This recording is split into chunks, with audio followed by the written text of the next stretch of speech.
and lawns were trimmed with unnatural precision. The story of control began years before anyone realized they were slowly being trapped.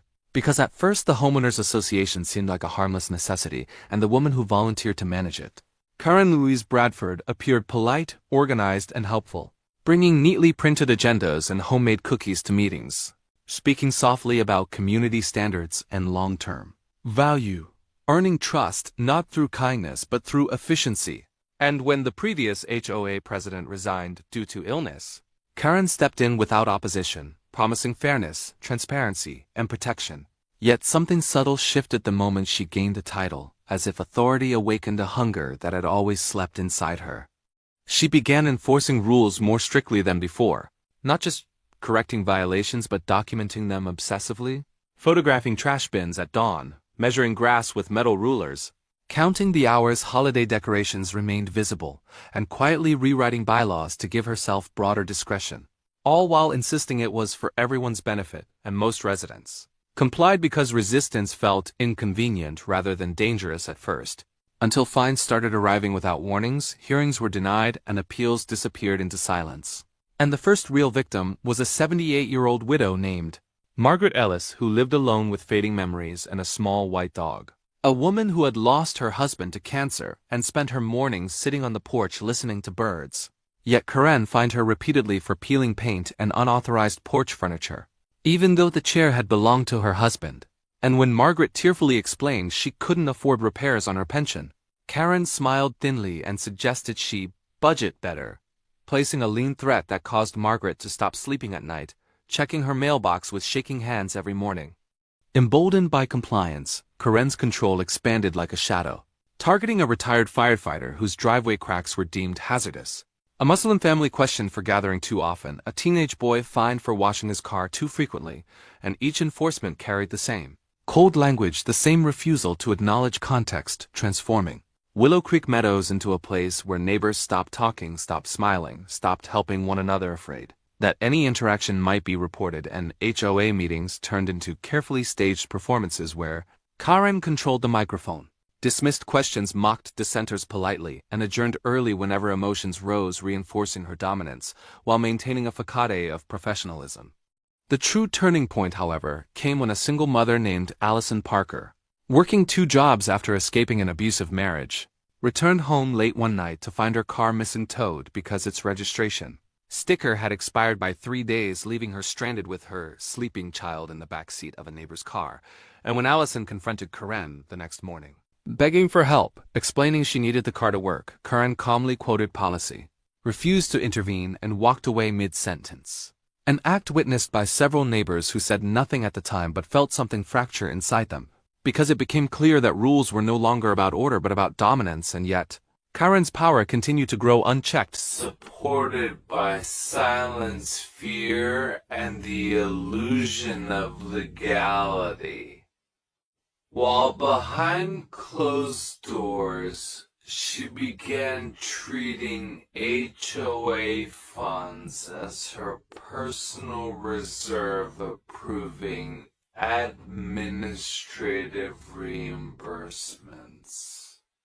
Hiring companies she secretly controlled and renovating parts of her own home under the disguise of community expenses, convinced she was untouchable, unaware that with every fine issued, every tear ignored, and every neighbor humiliated, she was planting seeds of resistance that would one day rise together.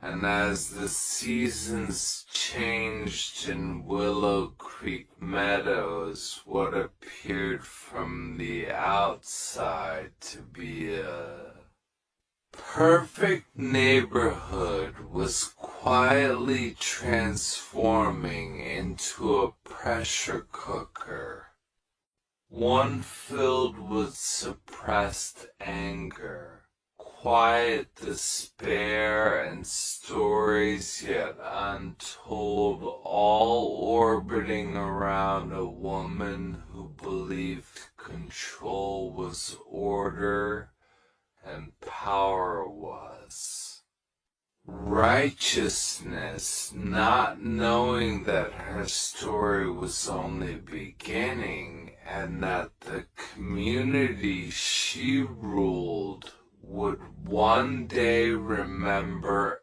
every detail. As months passed in Willow Creek Meadows, Karen Louise Bradford's authority hardened into something colder and more calculated. Because once fear replaced courtesy, she realized she no longer needed to pretend to be kind. And this shift showed first in small humiliations that slowly escalated into psychological warfare. Such as the morning she publicly confronted a retired Marine named Robert Hayes for displaying a faded unit flag on his garage, insisting it violated visual harmony, and when Robert calmly explained that the flag represented fallen brothers and would not be removed, Karen fined him on the spot in front of neighbors. Recording the interaction on her phone while smiling, an act that spread quiet shame through the street because no one defended him, and Robert, a man who had survived war zones, later admitted that night he felt more powerless in his own driveway than he ever had overseas. Emboldened, Karen began holding compliance walks, forcing board members to follow her as she pointed out violations like a commander inspecting troops, mocking residents by name, laughing softly when someone protested, and rewriting meeting minutes to erase objections, while introducing new bylaws so vague that enforcement depended entirely on her interpretation, effectively granting herself unchecked discretion. And this new phase of control fractured lives in ways that remained invisible to outsiders. As a young black couple named Devin and Aisha Coleman were fined repeatedly for street parking despite permits, causing neighbors to avoid them out of fear of association, while an elderly Asian woman stopped cooking traditional meals outdoors after being cited for unapproved odors. and children were warned that chalk drawings could result in parental fines, transforming play into anxiety. The psychological toll deepened when Corinne targeted Allison Parker again, denying her access to community parking permits, forcing her to park far away at night, exposing her and her child to danger. A move that felt less like enforcement and more like punishment. And when Allison broke down during an HOA meeting, voice shaking as she begged for compassion, Corinne calmly adjourned the session, stating emotional displays were disruptive, a moment that quietly radicalized several attendees who realized the system was designed not to listen but to silence. Meanwhile, Corinne's financial misconduct grew bolder as she approved contracts for landscaping, security, and legal consulting through shell companies linked to her relatives, siphoning HOA funds, while residents struggled to pay fines. And her home quietly transformed with new appliances, custom cabinets, and luxury fixtures paid indirectly by the very people she oppressed. All while she reassured the community that budgets were tight, and any objections were framed as ignorance or hostility. Fear evolved into isolation as neighbors stopped attending gatherings. Curtains stayed closed, and once friendly streets felt hollow, yet beneath the surface. A slow resistance began forming, starting not with protests, but with whispers, shared glances, and late-night conversations.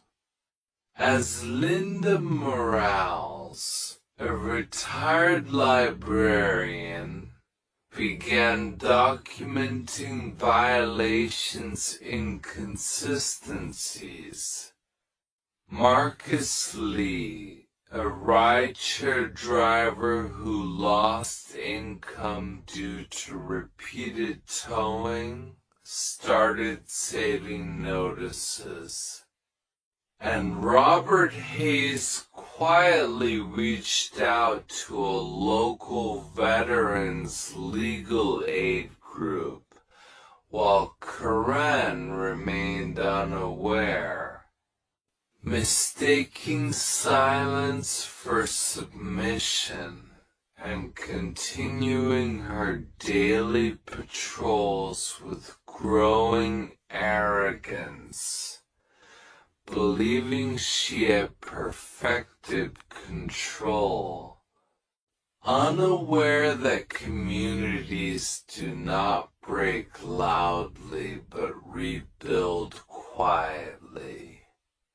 and that every unjust fine, every public humiliation, and every ignored plea was stitching individuals into a shared memory of harm that would soon demand acknowledgement. Because Willow Creek Meadows was no longer just a neighborhood under an HOA. Karen was becoming a case study in how ordinary people are pushed to the edge, not by chaos, but by order stripped of humanity, and how even the most controlled environments eventually crack under the weight of sustained cruelty. As the third year of Karen Louise Bradford's reign unfolded in Willow Creek Meadows, the fear she had cultivated began to mutate into something more dangerous for her, because fear eventually breeds memory, and memory breeds evidence, and while Karen continued her morning patrols with sharpened confidence, issuing citations. Like a ritual, a quiet network of residents had begun documenting everything, recording phone calls, saving emails, photographing. Selective enforcement and writing down dates and times in notebooks hidden beneath kitchen drawers. And the first secret recording that truly mattered happened on a humid summer afternoon when Karen confronted Devin Coleman, again for parking his car legally on the curb, threatening another fine in tow. Unaware that Linda Morales was recording the entire exchange from her open window, capturing Karen's dismissive tone, her racially charged language masked as standards, and her admission that rules were enforced differently depending on who caused problems.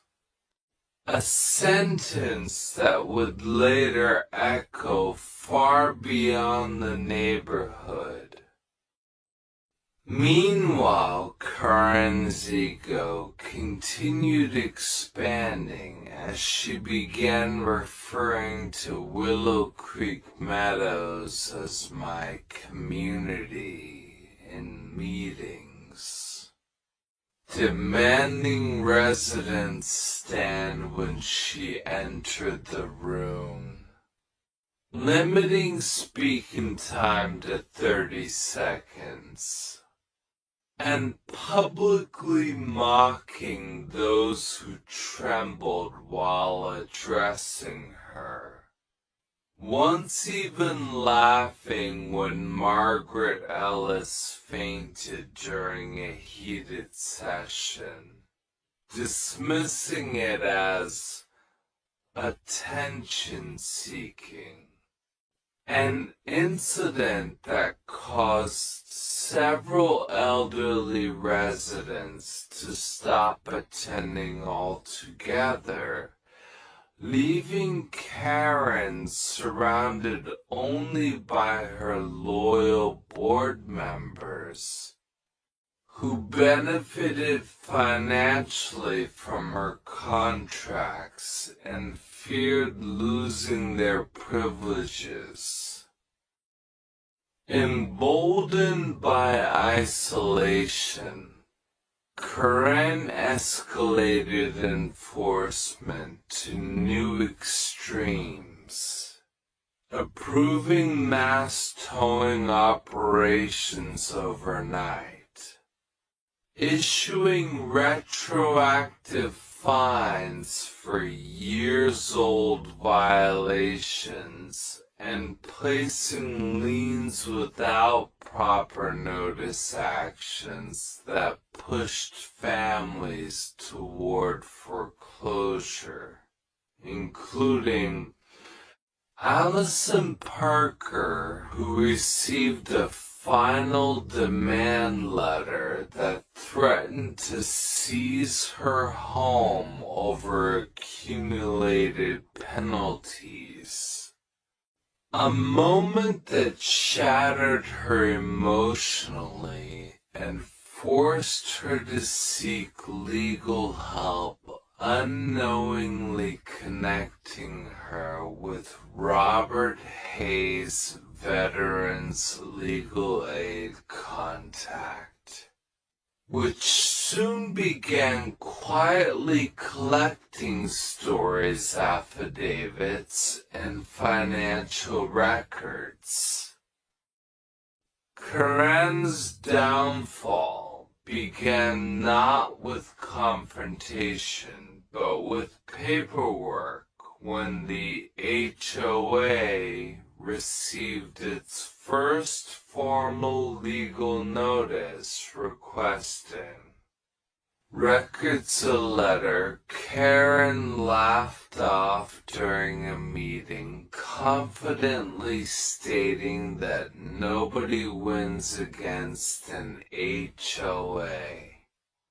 Yet the request unsettled her enough to trigger mistakes, including rushed emails, forged signatures, and altered documents that only strengthened the growing case against her, while residents, sensing a shift, began supporting one another again in subtle ways: babysitting for court visits, sharing meals, attending hearings together, and rediscovering the community that had been buried under years of intimidation. Karen responded with paranoia, accusing neighbors of spying, hiring private security to patrol the streets, installing cameras near HOA offices, and sending threatening cease and desist letters to anyone who spoke publicly, but intimidation only confirmed what many already knew, that her power depended on silence, and silence was finally breaking. Because once people realize they are not alone, fear loses its grip, and Willow Creek Meadows, once fractured and quiet, was slowly finding its voice, preparing for a confrontation that Karen believed she could still control unaware. That the system she had abused was now turning its attention toward her, and that every recorded word, Nobody saved notice, and every shared story was tightening a net she could no longer see, let alone escape. Once upon a time in the quiet neighborhood of Sunnyvale Meadows, where trimmed lawns and friendly waves were a part of every morning, rumor spread that a new rule had been passed by the Homeowners Association requiring all outdoor decorations to be approved 6 weeks in advance. A rule so strict it left neighbors scratching their heads. But nobody expected the drama that would unfold when one resident, Mr. Rajan, decided to decorate his yard with a giant holiday light display that stretched from his front porch to the big oak tree in the yard, shining so brightly that everyone in the street felt like the 4th of July had come early. Rajan had done this every year to bring joy to the neighborhood's children. And every year, kids and adults alike gathered to watch the synchronized light show that danced with music. But this time the HOA president, Miss Whitaker, secretly sent him a notice saying the display violated the new rule, even though it was nearly the same as previous years, and demanded he take it down immediately or face a hefty fine, which stunned Rajan because he knew the joy it brought to everyone. From the elderly couple down the street, who said the lights reminded them of family gatherings long past, to the neighborhood kids who would cheer and clap when the lights changed colors, turning his lawn into a magical winter forest. Rajan tried explaining how his lights weren't just decorations, but a tradition that brought people together.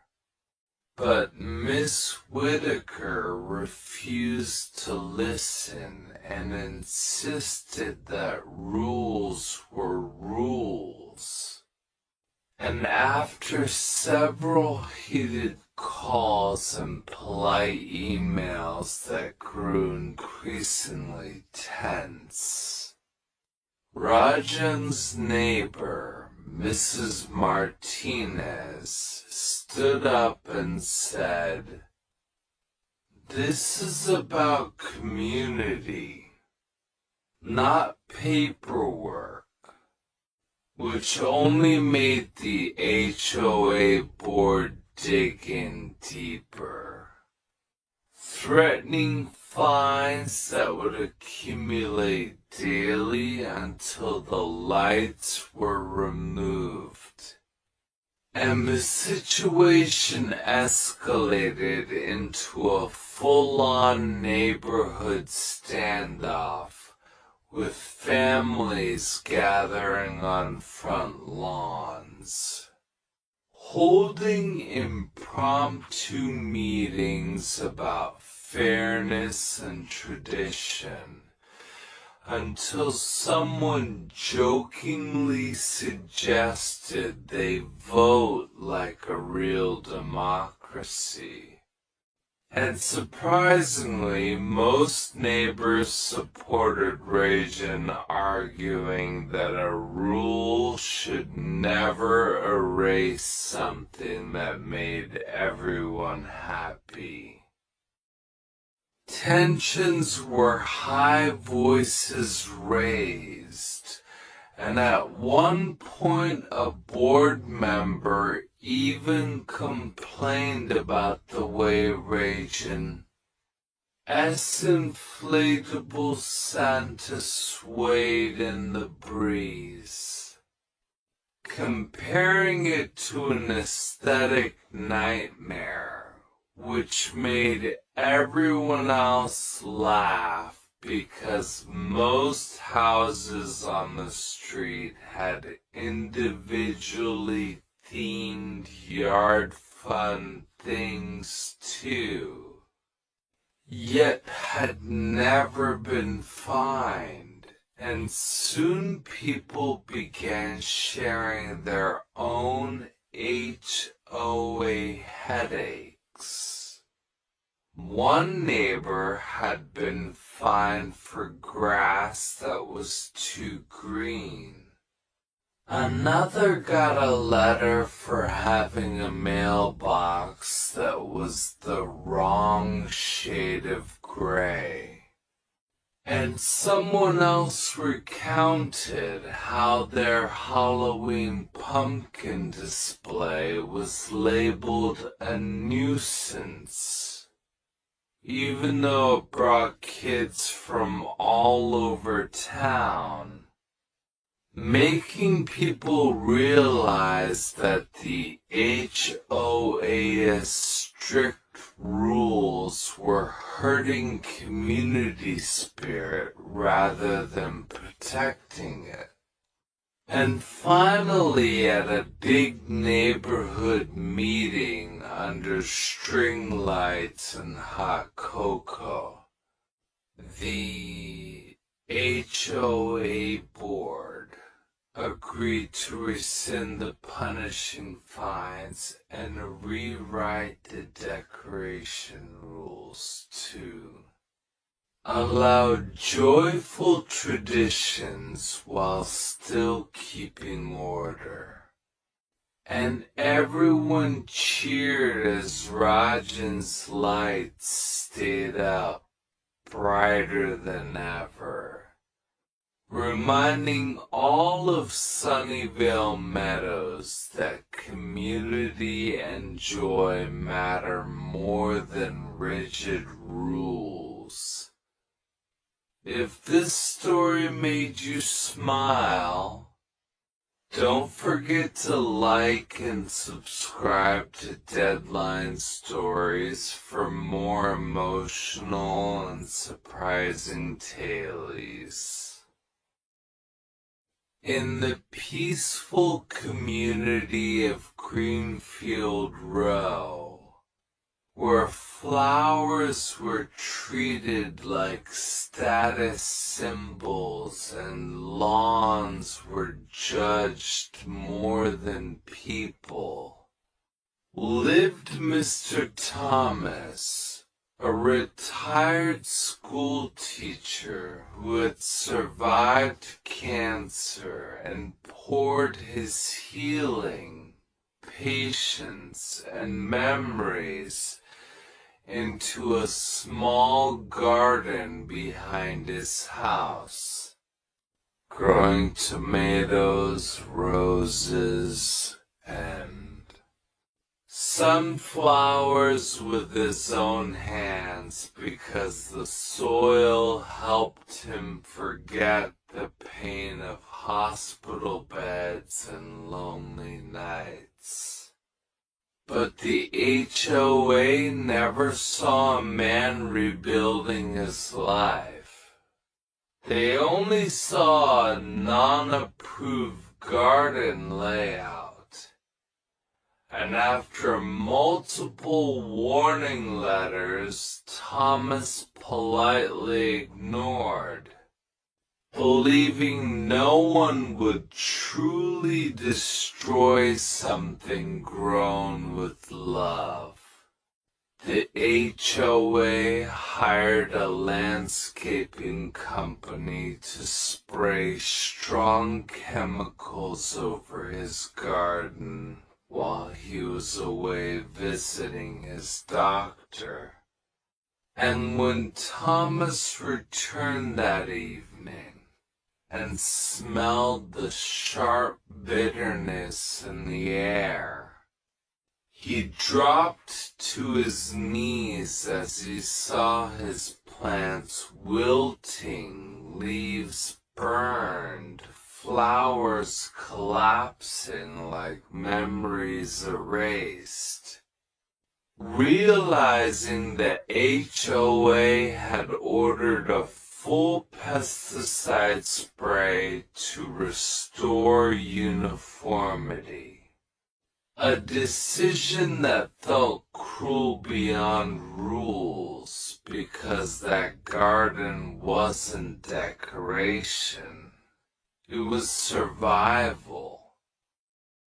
Thomas tried confronting the HOA board, his voice shaking as he explained how the garden helped him fight depression and illness.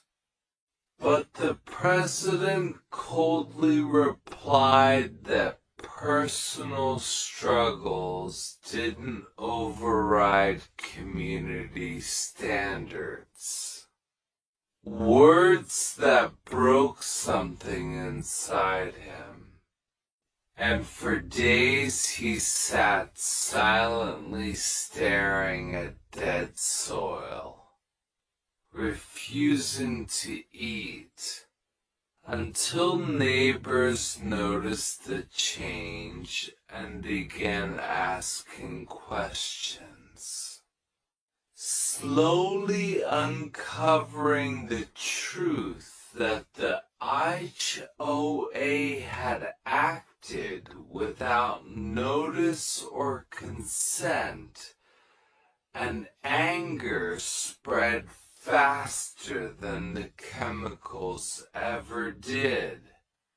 As residents came forward with their own stories of intimidation, fines, and power abuse, leading one neighbor to post photos of the destroyed garden online, where the story caught fire, drawing attention from local reporters and forcing the HOA into the spotlight.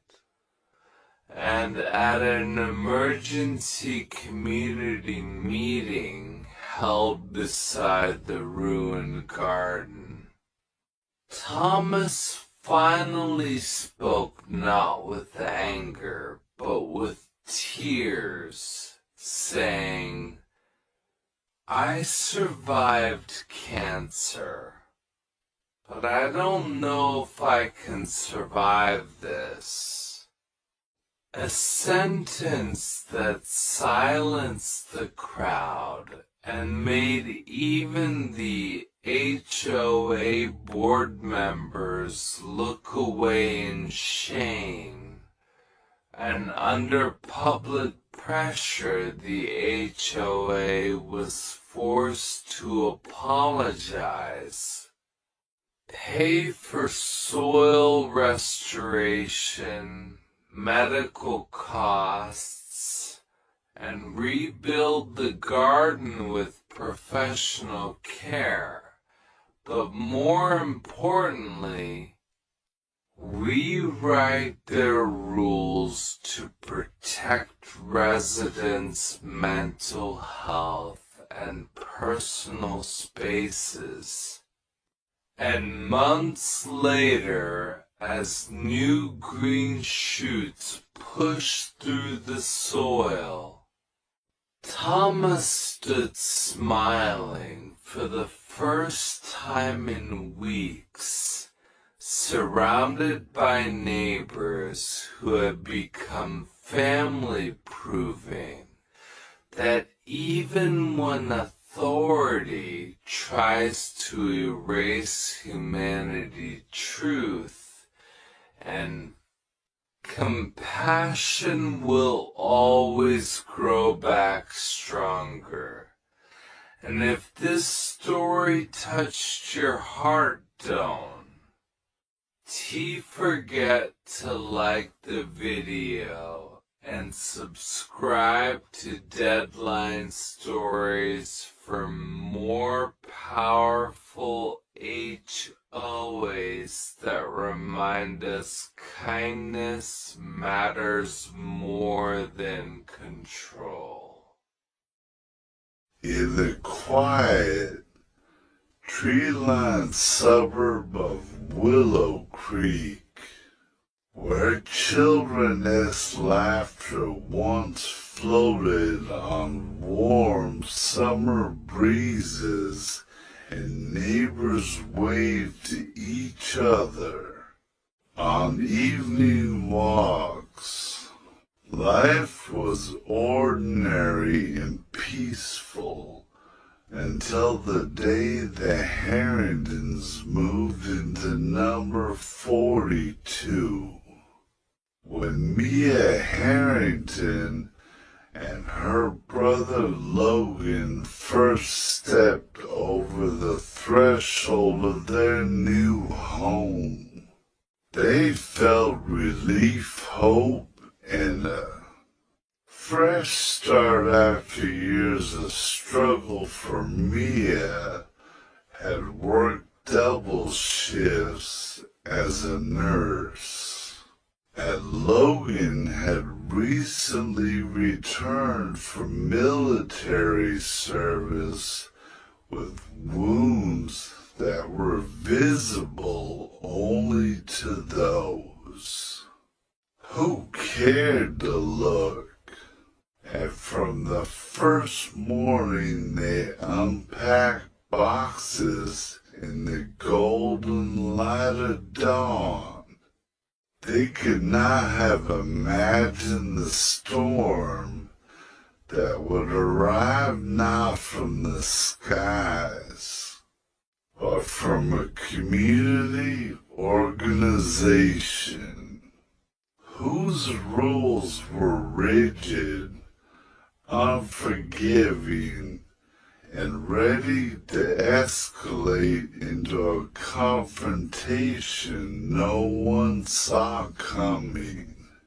The local homeowners association, known as the Willow Creek HOA, led by a man named Gerald Tompkins, officious and exacting, who believed that perfection in lawns and conformity in paint colors were paramount to preserving property values. Mia and Logan made friends quickly. Kevin, their next-door neighbor, a quiet high school teacher with a kind heart and a love for grilling on weekends, and his wife Sarah, an artist whose bright paintings adorned her porch, adding color to a street that otherwise championed muted hues. But it was their friendship with Bella, a spirited single mom raising her young daughter Zoe, that turned casual greetings into late-night dinners. Laughter shared over charred barbecue and support for each other during hard days. They laughed. They helped each other move furniture. And the neighborhood seemed to thrive except for one thing. The HOA's unreasonable demand that every house submit to an annual aesthetics inspection, and new rules that appeared out of thin air. When the Harringtons planted flower beds in the front yard, a splash of color that seemed to brighten everyone's day along the sidewalk where every neighbor walked their dogs and strolled after sunset. They had no idea it would trigger a complaint. But one morning an HOA notice was pinned to their door declaring that flower beds are not permitted outside the fenced landscaping boundary, and it was signed by Gerald in thick, authoritative handwriting, and Mia, who had faced so much in life and yet tried to keep her optimism, tore the notice down with a trembling hand and called Logan, whose jaw clenched when he read the words, not because of the rule itself,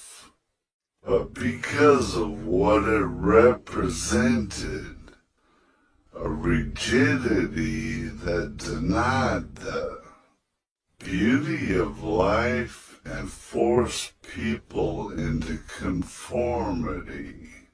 They reached out to Gerald diplomatically at first, inviting him to see the flowers, to understand their purpose, but Gerald refused, citing bylaws and codes with a tone colder than winter wind. And when more complaints followed, one about a swing set in Bella's yard, another about a mural Sarah had painted on her fence celebrating community diversity, the tension grew, and what should have been simple disagreements escalated into letters, meetings in the community, hall with fluorescent lights and stiff chairs, and arguments over language so technical and punitive it felt like a courtroom drama rather than neighbors resolving differences, creating a divide in Willow Creek that pitted heart against regulation and kindness against unyielding authority. Phone calls were made, emails sent daily, and soon every household was watching. As the Harringtons and their friends stood in HOA meetings where Gerald recited clause after clause, insisting that fines would be imposed if changes were not made. Fines that could accumulate and threaten the Harringtons' ability to stay in their home. Suspicions rose. Rumors spread that the HOA was targeting them unfairly because of their vibrant yard and open doors. And before long, posters appeared on neighborhood bulletin boards calling for reform of the HOA, for fairness, for kindness, for a return to community values. But Gerald only doubled down, bringing in an attorney from a nearby town who stood in a crisp suit and talked of liability, code enforcement, and neighborhood standards. And as the situation spiraled, one afternoon, the Harringtons returned from grocery shopping to find an official notice taped to their front gate announcing a compliance enforcement operation scheduled for the next morning. And the language in the notice was stark. Law enforcement would accompany the whole board to ensure cooperation to prevent obstruction of community statutes. Words that struck fear in the hearts of everyone who read them, for it meant police presence, authority, and a standoff that no one in Willow Creek had ever seen, not even in heated debates over fence heights or mailbox designs. That night, the sky was a bruised purple, and Logan stood on the porch with Kevin while Mia comforted Bella and Zoe inside. And they spoke of what had happened, of how rules meant to protect had become weapons that threatened to tear friendships apart and turn neighbors into adversaries. And Kevin, whose voice was usually calm, spoke with a rare fire. This is about more than flowers and murals. It's about who we are as a community, he said, and his words set something alight in the neighborhood. Word spread quickly like wildfire that the HOA was calling police to enforce compliance, and soon families gathered on front lawns, starry lights hanging from trees faces solemn, but determined, ready to stand with the Harringtons. For no one wanted a confrontation, but everyone feared injustice. And when the morning sun rose hazy with tension, the street was lined with people holding cups of coffee, loyal supporters of the family, their friends, and one another, watching as 3 marked police cars pulled up. Lights off, but presence undeniable, followed by an HOA. Truck with Gerald at the wheel, wearing an expression far sterner than usual. Mia stepped forward, her heart pounding, Logan beside her, as she spoke with a calm strength that came from having survived so much years of exhaustion as a nurse, watching people fight for life, knowing what it meant to persevere. We're ready to talk, to find a solution that honors everyone.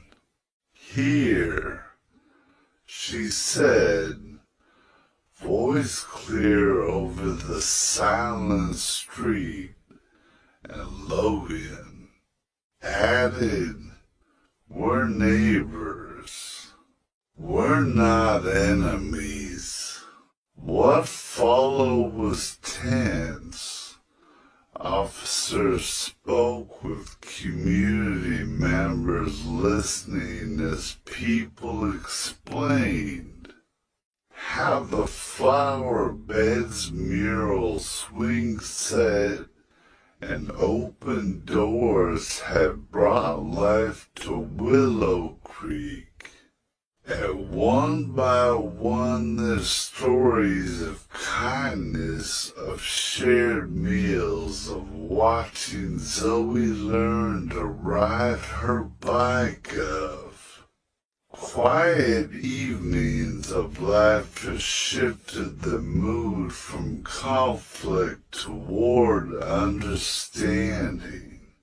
It wasn't immediate, and the officers did not threaten force, but the presence of police made Gerald uneasy, his authority suddenly tempered by the collective voice of the neighborhood standing together calmly yet resolutely. Families linking arms, friends offering water to the officers' voices soft, but unwavering, sharing their belief that roles should protect community, not divide it. After hours of talking beneath swaying oak branches and a warm sun that refused to rush the day, Gerald's hardened stance softened, his attorney whispering in his ear as neighbors spoke of unity and compromise. And at last Gerald, his voice quieter, acknowledged that perhaps the bylaws had been enforced without consideration of context. of humanity and agreed to revisit the rules with community input rather than strict punishment. Cheers rose, tears fell, and Mia hugged Logan while Bella and Zoe danced nearby. Sarah painted a colorful banner that read community over conformity. As the officers smiled and stepped back into their cars, leaving Willow Creek with a promise of change and the lingering warmth of hearts united. And in the weeks that followed, the HOA meetings transformed from battlegrounds into forums of dialogue where every voice was heard, where laughter returned to porches, where flowers bloomed brightly and murals told stories of hope, and where the Harringtons, along with their friends, became symbols not of conflict, but of resilience, compassion, and what can happen when ordinary people choose understanding over division? And as neighbors celebrated with a block party full of music, food, shared stories, and children running under strings of lights, Mia looked at her brother, at Kevin and Sarah, and at Bella and Zoe, and realized that this neighborhood, once ordinary, had become extraordinary not because of rules, but because of the love people had for one another, and that even when confrontation seemed inevitable, hearts open to empathy and unity could transform adversity into something beautiful. A testimony that communities survive not through enforcement alone, but through shared humanity and courage to stand together against fear, making hope real and leaving Willow Creek forever changed by what began with flower beds and ended in unforgettable solidarity. In the bustling city of Brookhaven, where glass towers touched the sky, and luxury cars lined every street, lived a man named Daniel Cole, a humble janitor, who worked nights at the downtown hotel, earning barely enough to pay rent for his tiny studio apartment. But despite his struggles, Daniel had a soft heart, one that believed kindness mattered more than money. On a freezing December evening, while walking home after his shift. He noticed a woman standing beside a broken-down black Bentley on a quiet road. Shivering in the cold, she wore an expensive coat, diamond earrings, and carried the aura of someone who lived a life far removed from hardship. Yet tonight she looked terrified and helpless.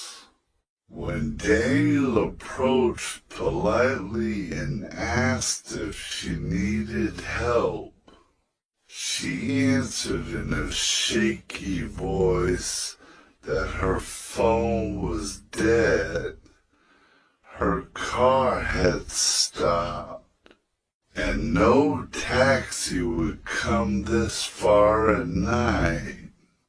Daniel, despite having only a few dollars left for the week, offered to walk with her to the nearest gas station 3 miles away, because he couldn't bear leaving anyone alone on such a cold night. The woman introduced herself as Evelyn Hart, a successful tech CEO known across the state. But Daniel didn't react. He treated her like any other person, with respect rather than admiration, something Evelyn wasn't used to. As they walked through dark sidewalks and icy wind, Daniel gave her his own jacket, even though he had only a thin hoodie left. And though she tried to decline, he insisted, gently saying, "Money can't warm you, a jacket can." She was stunned. Nobody had spoken to her like that in years. When they reached the gas station, Daniel paid for the fuel can with the last money he had. Even though Evelyn protested, he smiled and said, "If I don't help today, then what's the meaning of my struggles?" Those words hit her heart deeply. They walked back, Daniel carrying the heavy fuel can while Evelyn kept watching him, realizing this poor man was richer in humanity than anyone she knew in her high society circles. After fixing her car, she offered him a ride home, and during the drive, she noticed he kept looking out the window, quietly admiring the city lights like a child dreaming of a better life. She asked about him, and he told her about losing his mother to illness, working double shifts to survive, and how he wished one day to open a small handyman business. so he could fix things for people who can't afford expensive help. Evelyn felt tears in her, as this man had so little yet dreamed of helping others. She dropped him home and asked for his contact, but Daniel, pure and humble, didn't think she would ever call. Yet she couldn't forget him. The next week, Evelyn returned to the hotel where Daniel worked, watching him quietly as he cleaned the lobby, still wearing the same worn-out shoes and tired smile. She approached him, thanked him again, and asked if he would come with her to her office. Confused but polite, Daniel agreed. When they entered her company headquarters' giant screens, modern design, hundreds of employees, Daniel felt out of place. But Evelyn reassured him with a warm smile. She took him to a conference room and slid a file toward him. Inside was a contract funded for his dream handyman business, complete with tools, a work van, insurance, and a small startup salary for 1 year. Daniel froze, thinking it was a mistake. But Evelyn said with emotion, "You helped me when you had nothing. Let me help you now that I have everything." Tears rolled down Daniel's face. He had never cried in front of anyone, but this moment broke every wall.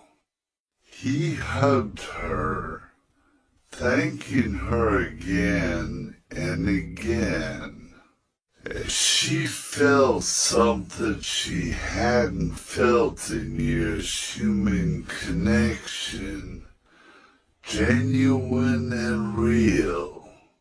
Over the next months, Daniel's business grew rapidly because people loved his honesty and kindness.